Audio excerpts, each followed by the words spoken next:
Ada ikhlas, ada riya. Ibadah yang diterima adalah ikhlas. Yang tidak diterima adalah ibadah sedekah dengan riya. Tempatnya ikhlas dan riya adalah di dalam hati. Karena itu tempatnya di dalam hati, maka kita tidak perlu menunjuk orang lain bahasanya dia punya riya. Jangan katakan dia riya, bukan urusan kita. Karena kita tidak tahu apa yang di hatinya seseorang. Kalau pengen nunjuk ikhlas, tunjuklah yang di hati orang. Kalau anda pengen nunjuk riya, tunjuk dalam diri sendiri, jangan nunjuk orang lain. Kita tidak tahu apa yang dia inginkan di balik itu semuanya. Coba, mungkin apa penilaian anda jika suatu ketika ada orang menyumbang ke masjid ini lalu berbisik kepada pengurus masjid, yang bisiknya bunyinya begini, tolong umumkan setiap majlis hari Jumat, setiap sebelum khutbah umumkan kalau saya sedekah. Mungkin orang pada berkata bahasanya, wah ini riya, kan begitu, begitu aja pakai diumumkan sedekah. Anda tidak tahu sesungguhnya dia memerangi riya. Dia nyumbangnya 100 juta, hanya minta diumumkan 10 juta.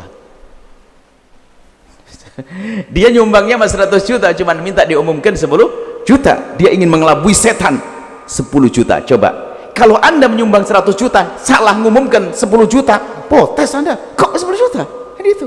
Tapi dia dibalik. Kita tidak tahu bagaimana dia memerangi riya. Maka ingat, kalau bicara riya ke sini, jangan ke orang lain. Anda tidak tahu yang di hatinya orang. Kalau bicara ikhlas, khusnudzon, mungkin dia ikhlas. Tampaknya riya, mungkin dia termasuk orang yang ingin menutupi keikhlasannya dengan gaya riya. Kita tidak tahu.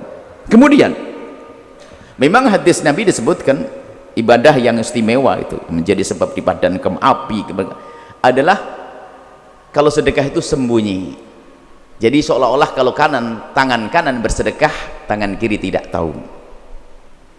Itu salah satu model. Tapi apakah harus semacam itu? Kita menanggap ternyata hadis ini paling disenangi oleh orang pelit. Paling senang orang pelit dengan hadis ini. Orang pelit setiap diajak sedekah, dia berkata, sedekah yang baik adalah sembunyi. Makanya sudah, jangan pakai hadis ini bagi orang pelit. Makanya sudahlah, kita tidak usah main-main dalil, kan begitu sudah. Jadi kadang kita harus sedekah terang-terangan untuk ditiru orang, kadang sembunyi. Bahkan biasakan kayak Imam Ali bin Abi Thalib sedekah di model 4. Sedekah siang hari, bil-laili wan nahari sirra wa alaniyah, dalam Al-Qur'an sebutkan. Bil-laili wan nahar, malam hari bersedekah, siang sedekah. Kalau punya 1 juta bagi 4, 2,5 sedekah. 2,5 siang hari, 2,5 malam hari, 2,5 terang-terangan, 2,5 sembunyi. Tidak tahu mana yang diterima oleh Allah. Kemudian tidak usah ngurus orang.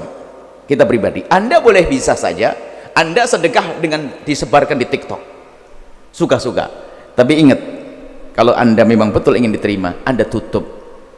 Saya sedekah di posting ya, wahai jamaah, alhamdulillah saudara, hari ini saya telah nyumbang Cianjur 10 juta. Dia expose.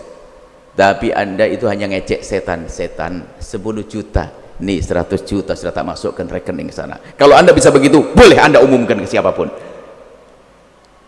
Sekarang 10 jutanya adalah bohongan, dikembalikan lagi, hanya sekedar posting, balik lagi dia kong kali kong balikan, pura-pura saja. Wah, ini adalah bencana alam dunia akhirat itu orang itu ya. Itu jadi masalah ikhlas itu sangat pribadi sekali. Yuk kita sekarang belajar ikhlas untuk diri kita, tanpa harus sibuk kita ngurusi orang itu ikhlas atau tidak ikhlas. Itu pribadi, kita nggak tahu.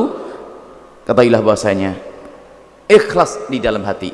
Kalau anda ucapkan pun jadi hilang ikhlas. Ikhlas di hati. Coba kalau saya ngomong, saya itu ikhlas loh ya, ngapain saya ikhlas ngomong-ngomong, katanya ikhlas, kok pakai ngomong? Ikhlas antara kau dengan Allah, gak usah pakai ngomong, yang tahu Allah kok ngapain saya ngasih tahu ke anda, kan musibah di ikhlas halus. Ingat, jika nunjuk ikhlas ke orang, jangan nunjuk ke sini. Kalau nunjuk riya boleh ke sini, jangan nunjuk ke orang, maka anda akan selamat.